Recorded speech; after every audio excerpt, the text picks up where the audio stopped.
Very unexpectedly, I got into Cybertruck.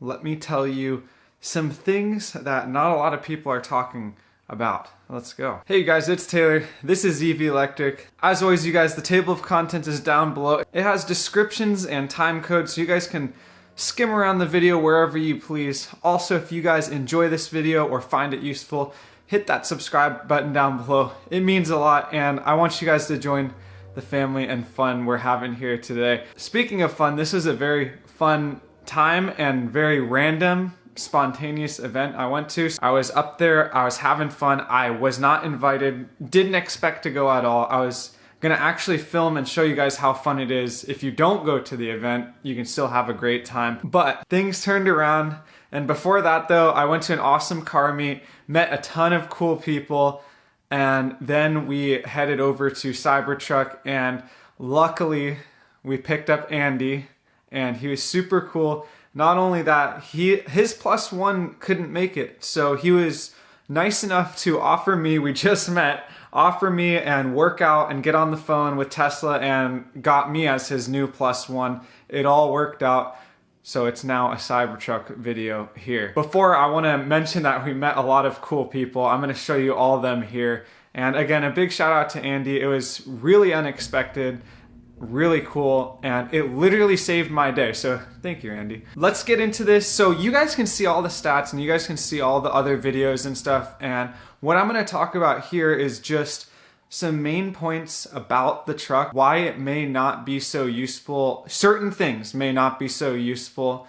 You guys know the useful stuff, but I'm going to show you these few things, and then I'm going to say kind of my opinion on it, because I think my opinion is okay because it's really non-biased. I really don't care about pickup trucks in general, and I have no interest in this car whatsoever, which you guys, if you have an interest, you can actually use this to your advantage, because I'm just gonna lay it how it lies, lay it how I saw it, and that's what I'm gonna give you today. So it's about time, let's get into it. Let's start talking about it. Cybertruck comes out, amazing stats, right? On paper, if I saw this car on a piece of paper and sat down and looked at it, I would say, give me this car right now for $40,000. It is ridiculously awesome. As it came out, I started to look at the design, and I did do a walk around of the clay model, and I did do a walk around of the real one that I was driving around as well, and I noticed something right away. Two things. Let's start with the first one, is that there were no latches or I don't know how to say it, like O-rings where you can tie stuff down. So this is important because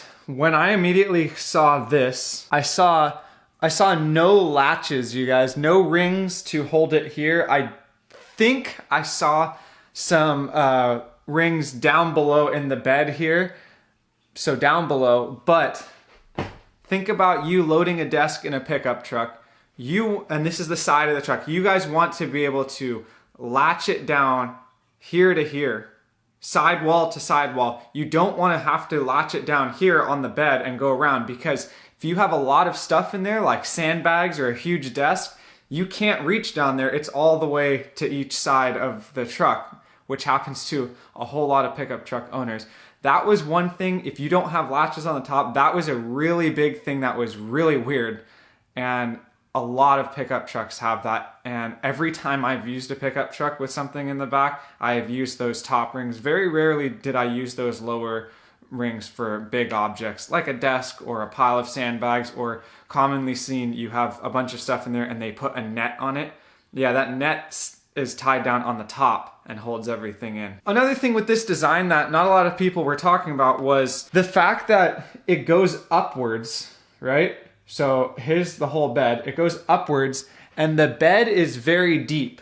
So, which is awesome, but at the same time, it's not so awesome, because generally speaking, they have parts where you can stand right here, it looks like on the bumper. But I've always stood on the tire, and I've reached over the wall, and I've messed around with the stuff in there. Now, when it goes up this high with such a deep bed, like down to here, you don't have the length, like literally 0% of the people have the length to reach over and to be able to go down that far and grab something. Really a big bummer, because you generally want to put the stuff in the pickup truck, you want to put small items to the closest part of the front here, because that's how you get it where it doesn't blow around and all that stuff. And if you're not able to reach it from there and you have to go down, hop in it, and then get in there, that's going to be a big issue. And lowering the back is not going to be able to help this issue because this wall is so high up that you can't reach over. Think about how many times you pickup truck guys have reached over to grab something, and think about never being able to do that in this car unless if you're like right here. Again, I'm not sure on this. I didn't physically do it, but I can see that the bed is so deep down and those walls are so high up, it almost seems impossible to reach over that, like what a lot of pickup truck owners do. So between that little design flaw and the lack of hitch rings or whatever to tie the truck down on the top, you also have some other space down here, kind of like the Model S and 3 and X, where you have the bed and you have a little compartment underneath. That is cool. Another issue I've ran into is that they need another way to access that part, like maybe from the side or something. You know, this could be a door, because you have something, if you have a bunch of sandbags on the top and you have a bunch of equipment in that compartment, you are going to have to move a lot of stuff just to get to that compartment. And that makes it absolutely useful, because let's say you need a shovel and you have sandbags, you're going to never use that bottom part and you are going to put all your stuff on top of whatever you have, like the sandbags in the truck. You see what I mean? Because you can't go underneath and you can't grab it like the Rivian, which has a compartment where you can actually grab from the side and get everything out. Those were some errors there with design. Now I'm going to quickly just touch on some errors that I noticed. When you go to the desert and you're driving a pickup truck, a lot of those desert guys, off-roading people that go way out on off-roading trips and stuff like that, or even on like a ranch way out in the boonies, you guys are going to have like gas tanks, and you can see that a lot. There's gas tanks on these cars, separate external gas tanks or tanks laying around at the desert or whatever, and they are filling up on the spot. With this car, you can automatically scratch this car off the list. So if you're an off-roading guy, you're going to actually have to get another car, because in a lot of the hobby situations, not so much work truck situations, but a lot of the hobby situations where you get all your guys and you go out to the desert with your quads and stuff, that might play an issue depending on where the location is, because it's not like you just have a gas tank. You can just pour some more gas in that you had in the back. So charging stations are not everywhere for an off-road situation. They are basically everywhere for streets. So that kind of sums up I think a couple things that I found here. I hope those brought some attention to you, and they're very much so things that people aren't talking about.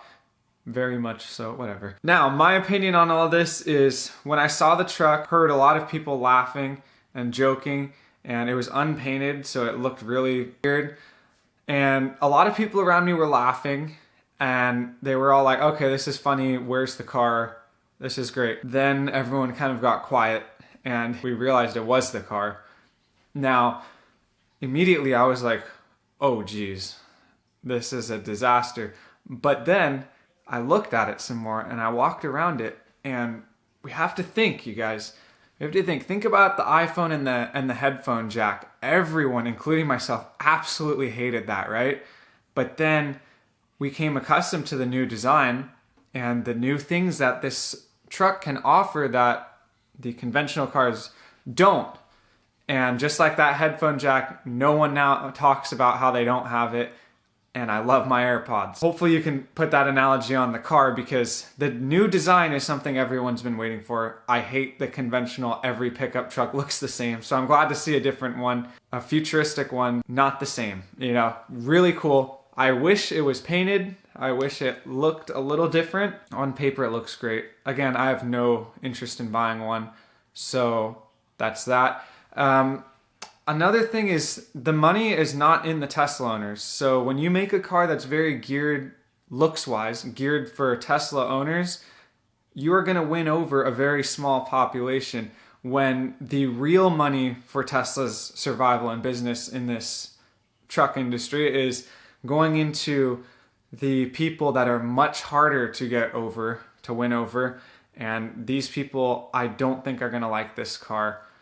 They rarely like Tesla as it is, and this car, I think, didn't win them over. So I do like the truck. Let's get it all blacked out, right? All blacked out. I'll put it on the lowest suspension most of the time, and it would be really cool. It would be a really insane futuristic design, and I love the light bar on the top. So overall, I love it. Not something of my interest, so I think that sums it up. Really stuck out to you guys to get you thinking about the actual use and practicality of it, because that's what this car narrows down to. It's not like the Model 3 and the other ones with these cool gadgets and stuff. Like, these guys who are wanting this pickup truck do not care about that kind of stuff. They need this car to work and make money and get stuff from A to B. They don't care about any of this other gadgets and stuff, which this car has very little of those fun gadgets. So I hope you guys enjoyed. I hope you guys had a fun time checking out the Cybertruck. I'm happy I could take you guys with me, and I'm happy how yesterday turned out. It was crazy. Thank you guys. I will see you later.